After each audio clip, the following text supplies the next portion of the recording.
Now, let's go and get into the Bible. Open up your Bible to the book of John. We're going to be in John chapter 13, the first 11 verses. If you're new to mission or you're just coming back to mission after being gone for a while, this is what we're doing. We're going through the entire book of John. People have been reading through John on their own in the privacy of their own homes and workplaces. Feel free to pick up a reading guide on the way out if you need one of those. But this is basically an eyewitness account. Eyewitnesses account are so important because you're not just taking like a generalized, abbreviated version of something. You're actually getting someone who was there tell their story. And then when we look at John, we're getting a chance to see kind of a Polaroid picture, a snapshot of who Jesus is in everyday life. And because Jesus is God, we get a chance to see God in everyday life. What would God do in this situation? How would God respond or react to this? And then as Jesus followers, how do we follow the lead on that? And so in this particular passage, we get a very, very familiar story that a lot of us, if you've read through the Bible or grew up in church, have heard. But we're going to just take a look and see what exactly is happening in the foot washing of the disciples' feet. If you could stand for the reading of God's word. I'll be reading from the New Living Translation. You can get that on your phone for free off a Bible app, or if you have the journal, great. Or if you got an NIV or an ESV or anything else, that's awesome too. Just follow along just a little differently. Chapter 13, verse 1 says, "Before the Passover celebration, Jesus knew that his hour had come." Okay, now pause real quick. Up to this point, we keep on hearing all throughout the book of John where people are pushing Jesus to like ascend the throne, like take power right now, do something awesome, miraculous right now, tell everyone you're the Messiah right now. And he slowed the roll on that consistently because he said, no, my hour has not yet come. If I am that open and that brazen about it now, it's going to fast forward to the cross and we're going to miss out on all this imperative things I need to teach you. And so he slows the roll on that and paces himself, but now the time has come. Before the Passover celebration, Jesus knew that his hour had come to leave the world and return to the Father. He had loved his disciples during his ministry on earth, and now he loved them to the very end. It was time for supper, and the devil had already prompted Judas, son of Simon Iscariot, to betray Jesus.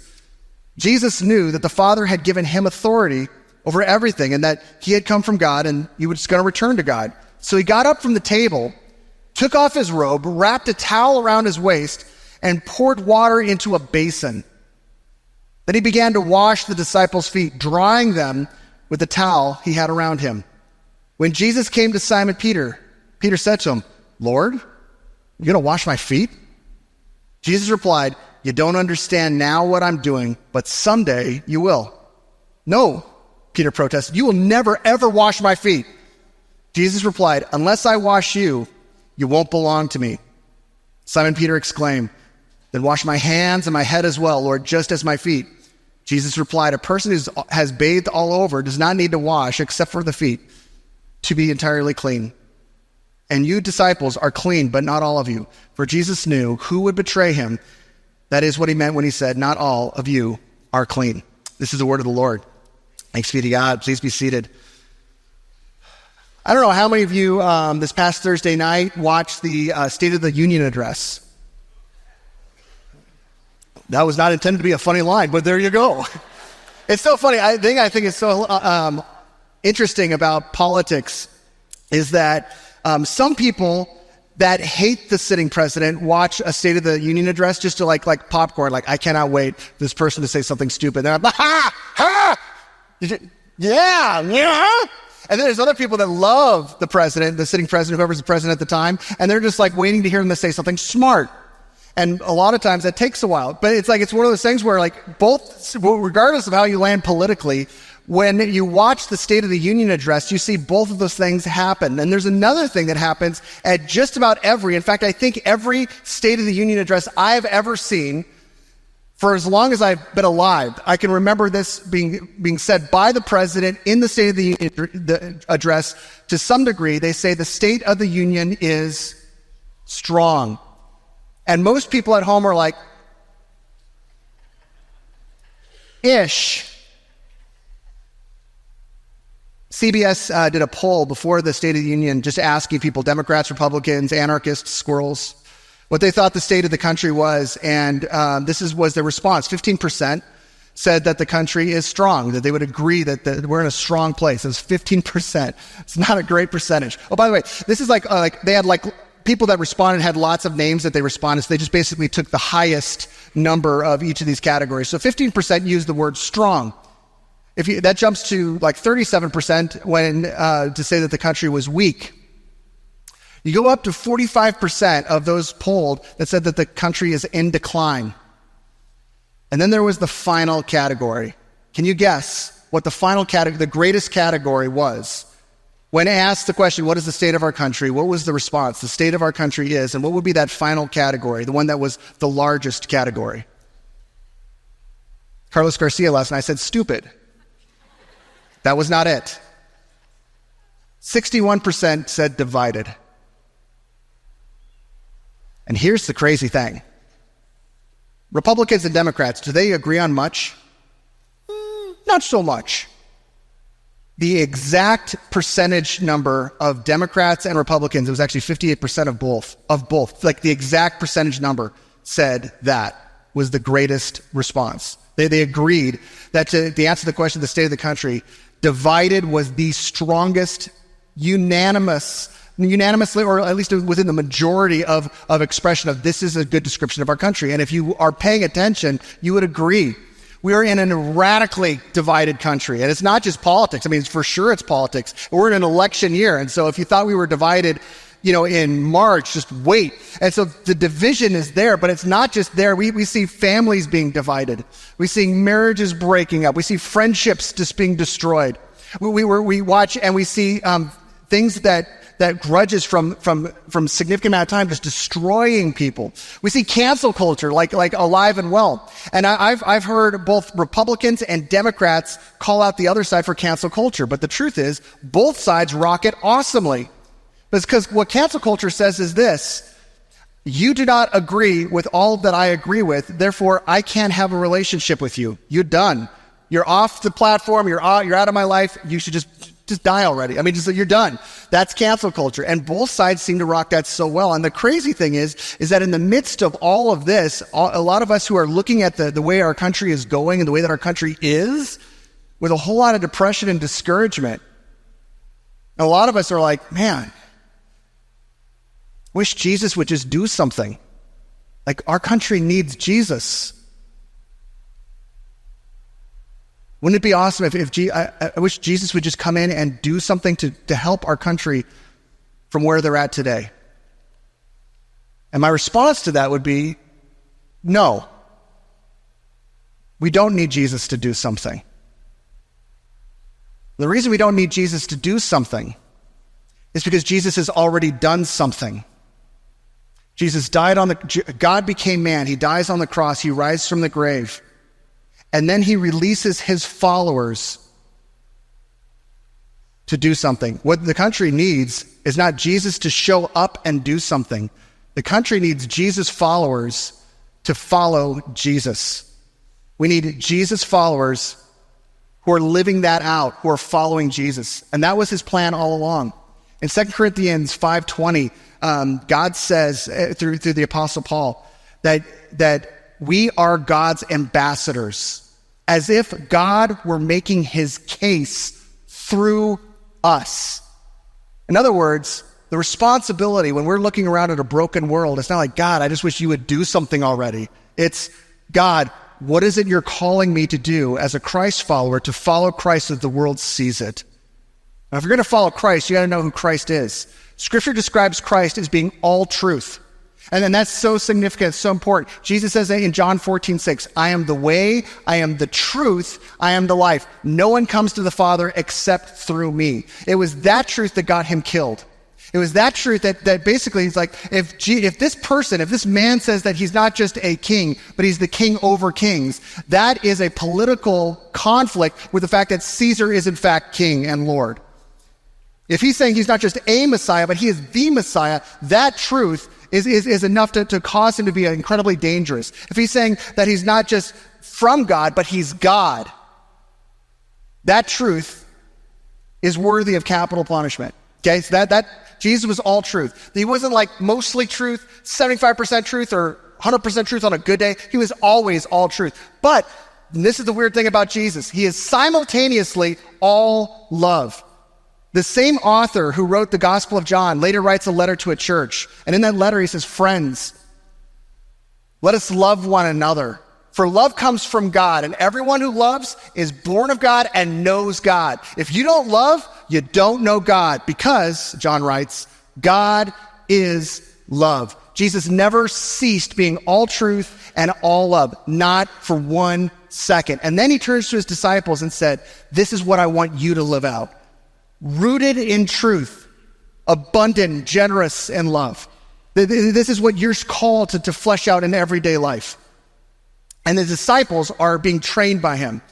Now, we got a lot of coaches at our church, like high school coaches, junior high coaches, pickleball coaches. And coaches, basically, as someone who only had like a little league coach for a year and a half, 2 years, I didn't have a whole lot of experience with coaches, but as I've observed the coaches in our church and I've seen the coaches over my kids, what I've seen coaches do is simply this. Their job is to rob you. Their job is to rob you of excuses. Because you're coming onto the team with a boatload of excuses. I don't feel like it. I don't want to do it. It's not my thing. I don't think I can do that. And what their job to do is to challenge you to take away each and every one of those excuses out of your life so that then all of a sudden you're able to go further than you think. You're able to see within you what you didn't know was there and be able to go the distance. Why? Because it was the excuses that you were making for yourself that was stopping you. Jesus is a coach. He's coaching his disciples, and the foot washing scenario is the last teachable moment Coach Jesus gives his disciples before going to the cross. Within hours of this moment, this is like the last way. He's like, okay, I want you guys to have one more unforgettable picture before I go to the cross, because if you get this, you get all the stuff I was trying to teach you up to this point. And he robs them of one excuse after the next in this scenario. And not just them. If you're a Christ follower today, he robs you of the same excuses. 4 to be exact. And the first excuse is the one that we've already talked about. I don't feel like it. I want you to love one another. I don't feel like it. I don't feel like it. Have you ever had someone that you just didn't really feel like loving today? Yes. Totally, 100%. But Jesus robs us of that excuse because Jesus loved obediently.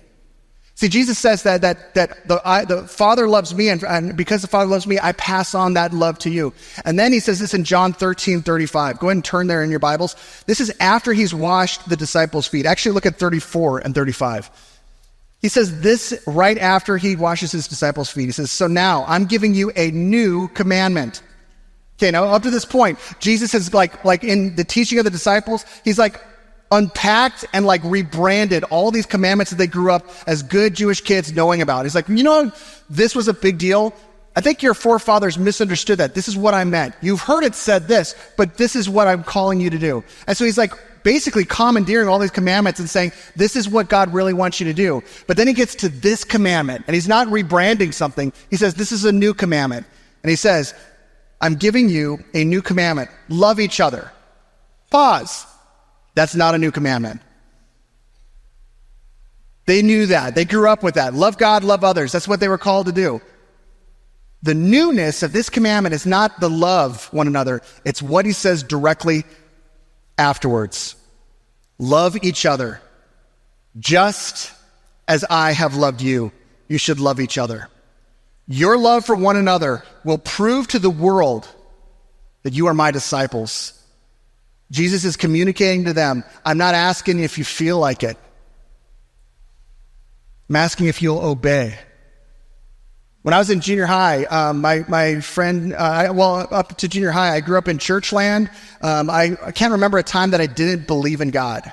I'm sure there was a point, I know there was a point where I asked Jesus to forgive my sins, and I became a follower of Jesus, but I can't remember a time I didn't believe in God or know about Jesus and have my heart all about that. I mean, on a religious level, it was in junior high that all of a sudden, like the rubber met the road, where all of a sudden it started becoming real and like relational between me and God. It was different than before for some reason. It's when I shared my faith with Victor, my buddy, my best friend, Victor Gamboa. If you went on if you went on the high school winter camp summit, we actually talked about Victor a lot. Then we called him.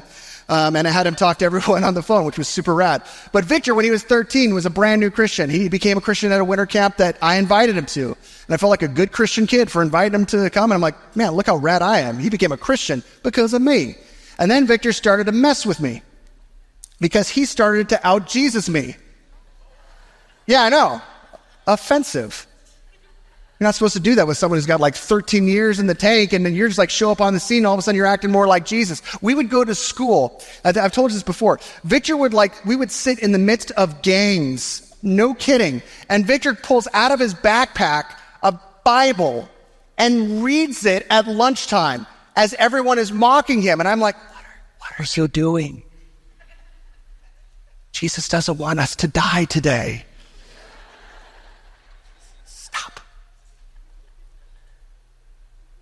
Victor went up to a guy that his name was Jason Subiate, but everyone called him Ogre because that's what he looked like. I mean, the man was, we were like 8th grade, and he looked like he was 40.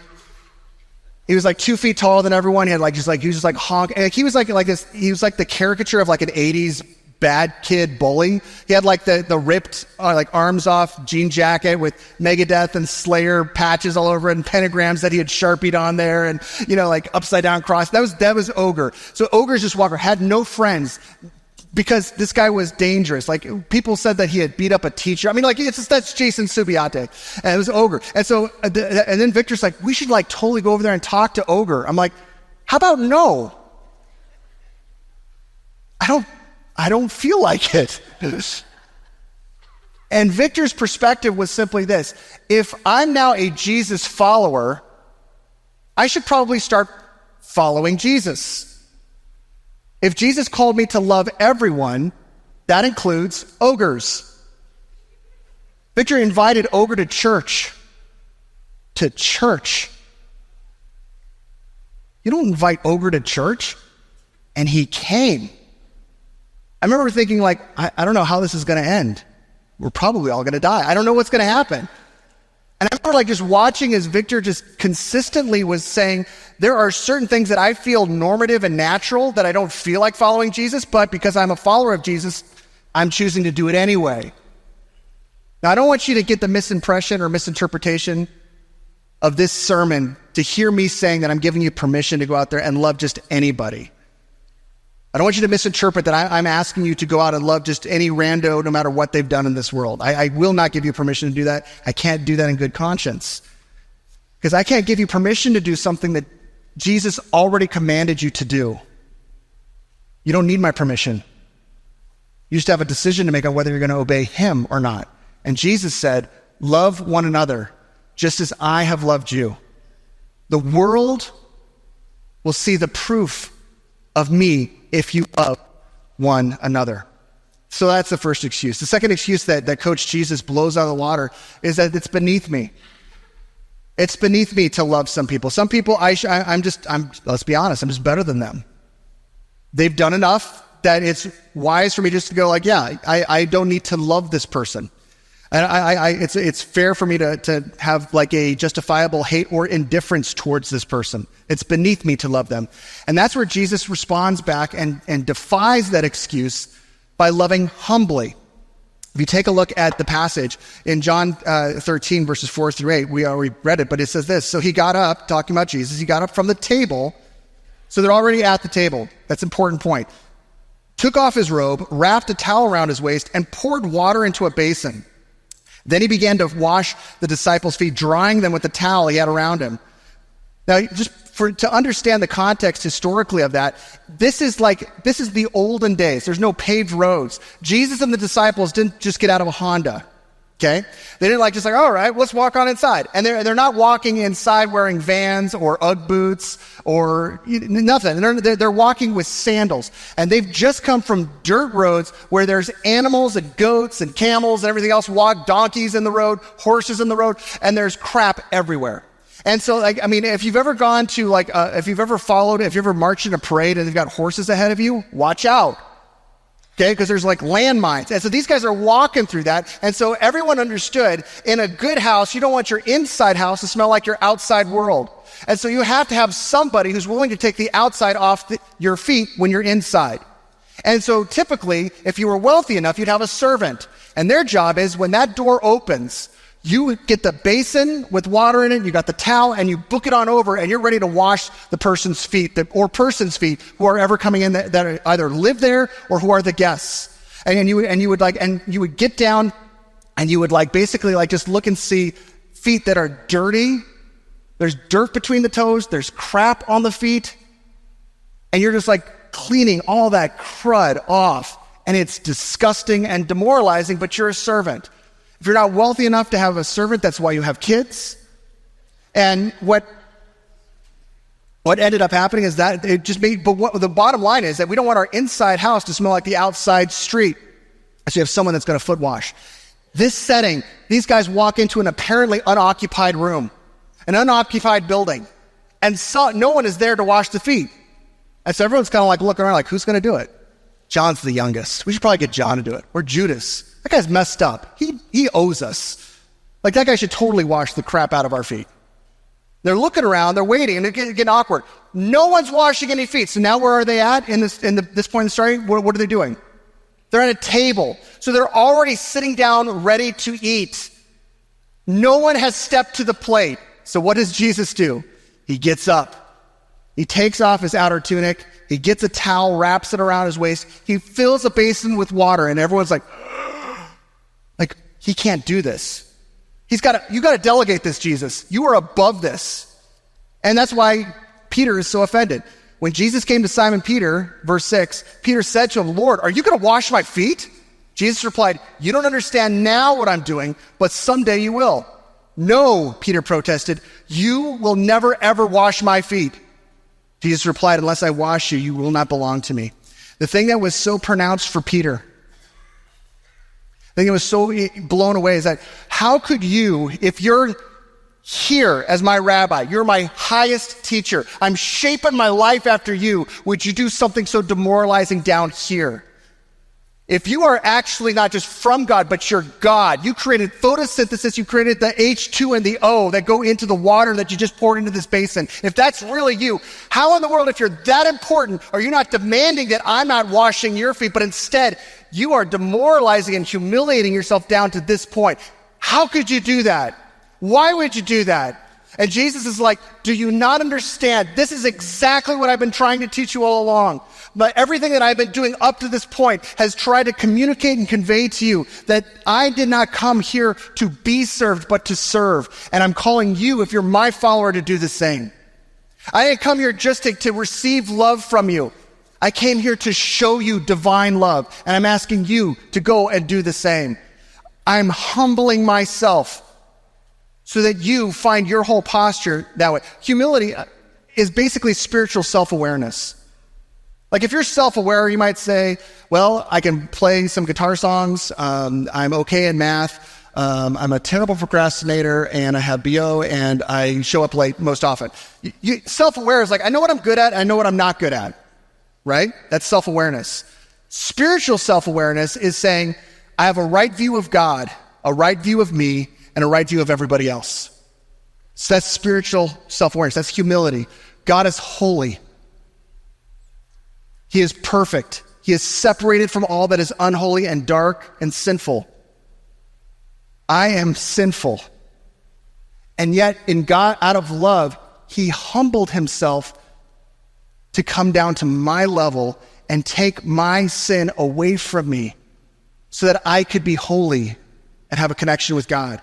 And if he loved me that way out of humility, and that is a massive leap for him to go from where he was to do what he did, who am I not to express that same outlook and perspective in the world around me? He robs me of the excuse that's beneath me because Jesus loved humbly. He also robs us of the excuse they don't deserve it. Man, this is so prominent. We really rock this one. Because honestly, we, in our head, even if we're I'm not hateful, I just judge people. I'm not hateful, I just, I know the people that are really messed up. And I'll tell you about them, and I'll post about them, or whatever. And Jesus, again, is just consistently coming through and attacking that excuse. It's so interesting. Some of you watched the Super Bowl. Did you watch the Super Bowl? Yeah. Some of you watched, yes, Chief fans. Some of you watched Taylor, but all of us watched the commercials. And the cool thing about that's me. I'm like you could talk and get chips and dip and stuff during the game, but let's quiet down when the commercials come on because that's the real stuff. And in the commercials, there was a prominent commercial that actually features this passage, the passage of foot washing. You probably saw it. It came from the He Gets Us campaign. And it was a commercial that showcased division. And basically every single one of the photos that were utilized in this are taking people that are historically on opposite sides of an equation. Natural born enemies, people that are going to conflict. You're not going to hang out with this type of person because you're just so distant from them, or they've given you reason to have beef against them, etc. And it had basically any time, if you pulled the type of divisions we have in the country, they tried to encapsulate each of them in that commercial. And they land on stuff like this with this, like a suburban mom who's washing the feet of a Muslim woman. You have a priest that's washing the feet of a man that appears to be gay or from the LGBT community. And you have a situation where you've got a daughter who's washing the feet of her mom who's stuck in her addiction to alcohol and has just destroyed her life. You have a abortion protester who's washing the feet of someone who either has just gotten an abortion or is about to. The commercials, they try to show you such stark division that they even featured literally a cowboy washing the feet of an Indian. It's like one of those things that's like, they wanted to show you, these are all people that should not play well together. These are people that historically have not gone along, and we wanted to show what it looked like for one to be washing the feet of the other. And it ends with this phrase, Jesus didn't teach hate, he washed feet. And the interesting thing is after that commercial, there was a huge amount of backlash towards it. Lots of backlash and lots of responses to the video. People said this is how the video should have gone and all that type of stuff. And whether the commercial was good or not, it was what I found odd was how it tackled why they were upset with the commercial. One of the prominent things that I heard was, listen, Jesus said that we should love people, but we are not called to endorse sin. Right? We shouldn't be people that are endorsing sin. And within this commercial, you have examples of sexual immorality. You've got examples of false religions. You got example of people making terrible decisions with their life. You've got examples of people that are stuck in addiction, riddled with the effects of being addicted to substances.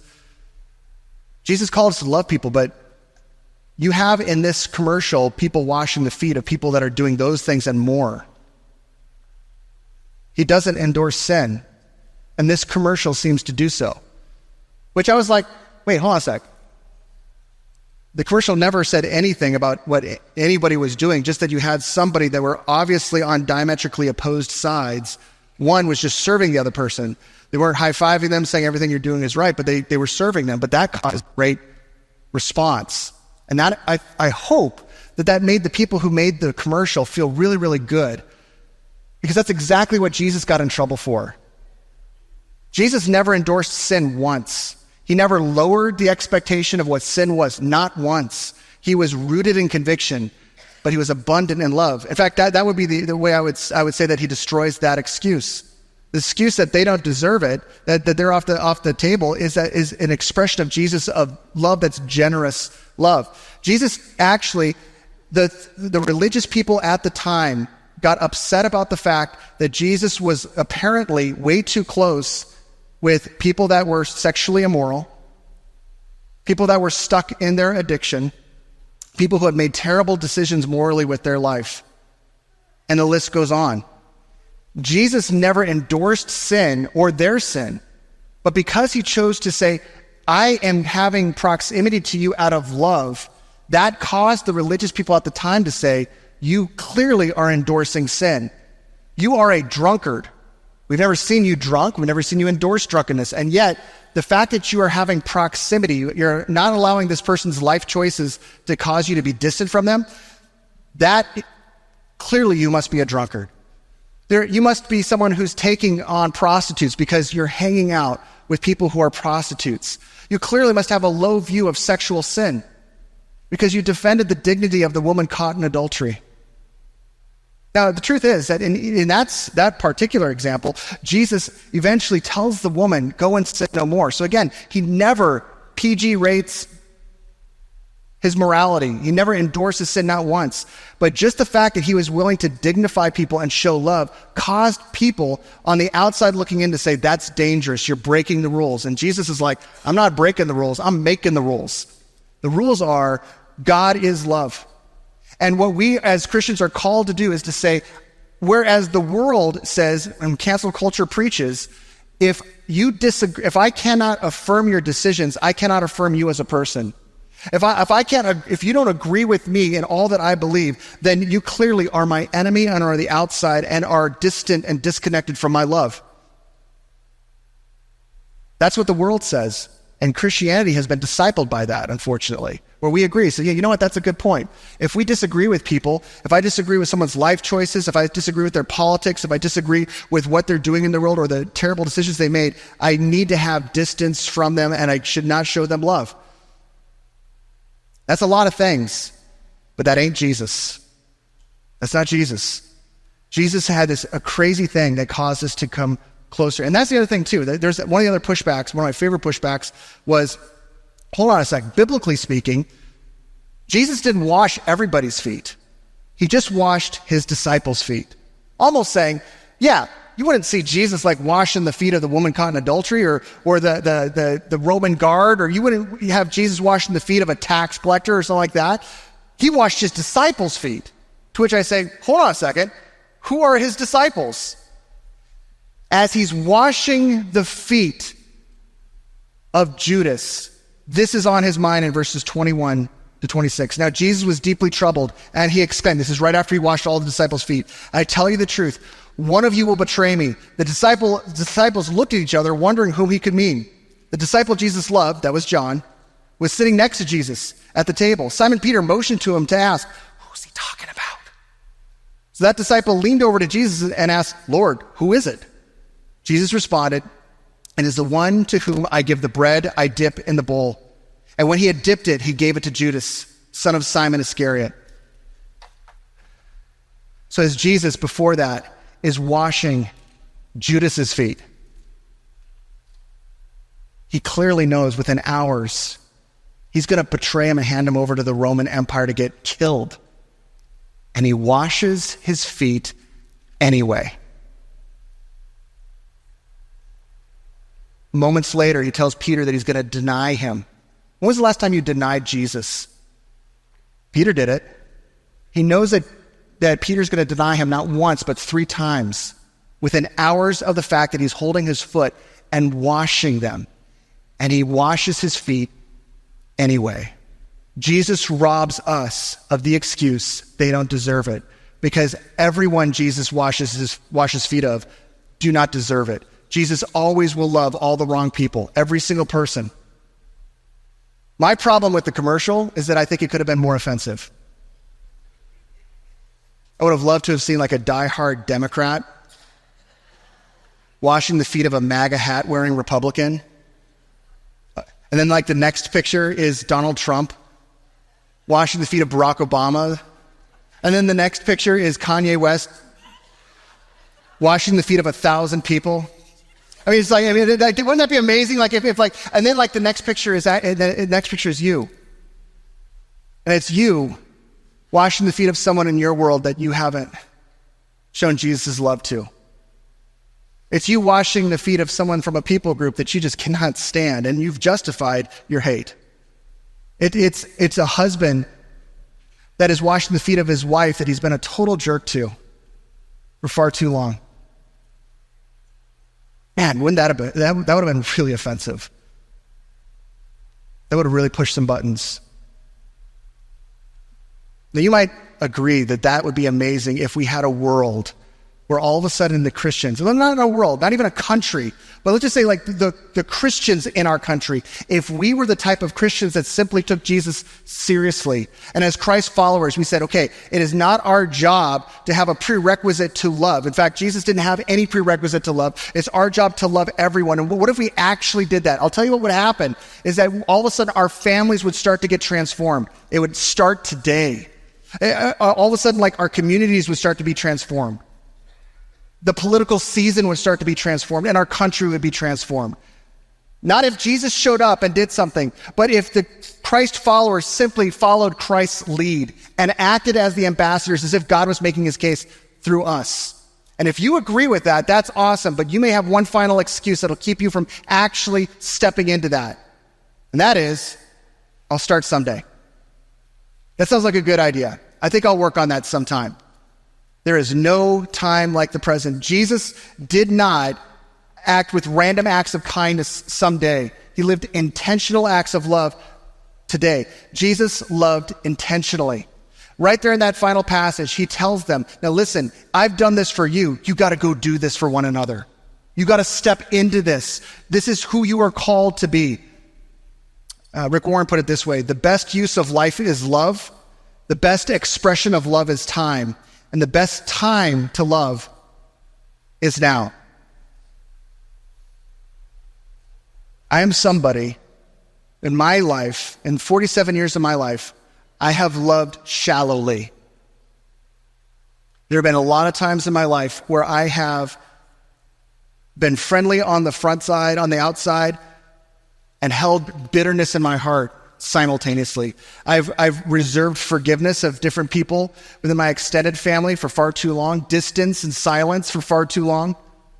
I've had situations in my life where I've had prejudice and bigotry that have spiked, and I have not silenced it or kicked it to the curb, but let it sit.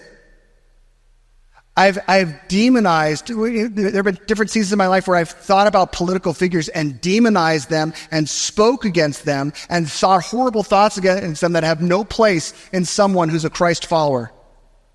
And I've entertained that as normative, and it is normative. It's just not Christ-like. It's not following Jesus. What if things shifted? There's a day in Spy Kids where usually halfway through or closer to the end of the week, where they have a foot washing service where they try to replicate what happens in John 13, which you saw in those commercials actually. And it's so weird because we don't do that. We don't need to do that. And yet they just basically have these 5-gallon buckets all throughout the room with towels and stuff, and all these people, and then just basically say, this is what Jesus did as an act of service to his disciples. Whoever you want to wash the feet of, go for it. And it's wild what happens right after that. All of a sudden, the room is filled with tears. As you have someone, because by that point in the week, if you've been doing life with that person for 3 or 4 days, you've got enough reasons to resent them. You've had a year where that person's been a jerk to you in the hallway, or ignored you, or shunned you, or said something horrible to you. And it's been buried up until that moment where all of a sudden you have a towel and you have a basin, and then you're washing their feet, or they're washing your feet. And people are weeping. Brothers washing another sibling's feet. And they're crying. And here's why they're crying. Part of why they're crying is they can't believe that we're finally saying this, and it feels so good to finally express love that we should have been expressing. But I think the bigger thing is that draws the emotion of that moment up is, why have we waited till now to do this? Why have we waited till now to express love? Why have we waited till now to ask for forgiveness? We got to eradicate that excuse. And so, just in closing, ask this question of yourself. Who in my world is not seeing Jesus' love from me?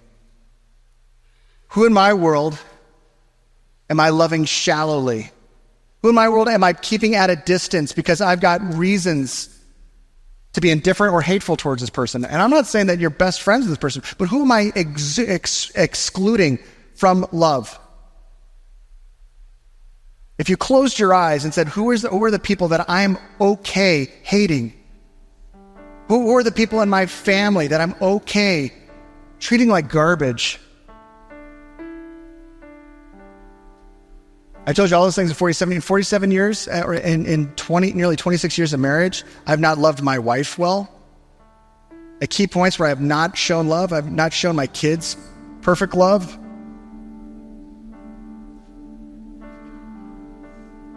And what if I get to December of this year, the end of this year, and I just become more and more of that guy that I've been for the past 47 years?